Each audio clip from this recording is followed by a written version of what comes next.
নমস্কার, সবাই কেমন আছেন? আমি ভালো আছি। আজকে একটা নিরামিষ রেসিপি নিয়ে চলে এসেছি। পটল, আলু, ডাঁটা বড়ি দিয়ে নিরামিষ তরকারি করব। প্রথমেই আমি কড়াইতে জিরে ফোড়ন দিয়ে নিয়েছি। এবার এই তেলের মধ্যে আমি আলু আর পটলটা ভেজে নেব একসাথে।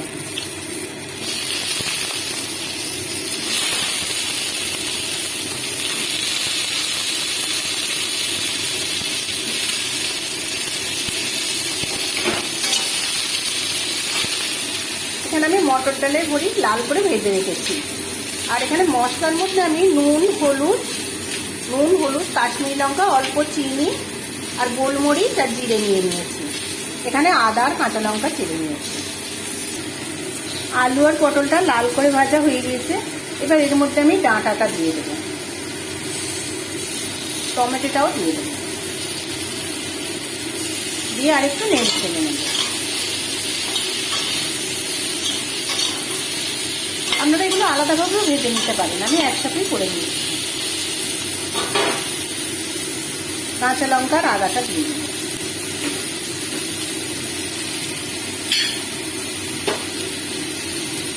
আর একটু অল্প তেল দেব।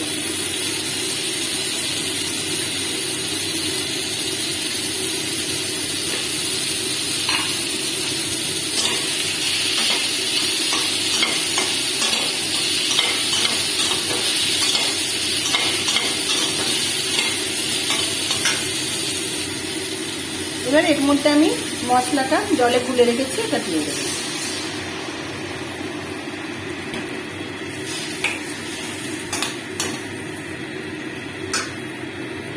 আমি আরো একটু জল অ্যাড করে দেবো।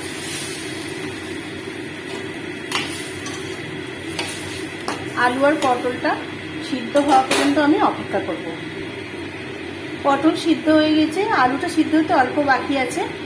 আমি ভাজা বড়িগুলো এর মধ্যে দিয়ে দেবো, দিয়ে আর একটু চাপা দিয়ে সিদ্ধ করে নেব। আমার রেডি হয়ে গেছে আলু, পটল, ডাঁটা দিয়ে নিরামিষ তরকারি। পুরো ভিডিওটা দেখার অনুরোধ রইল। সবাই ভালো থাকবেন, আর কেমন লাগলো অবশ্যই জানাতে ভুলবেন না।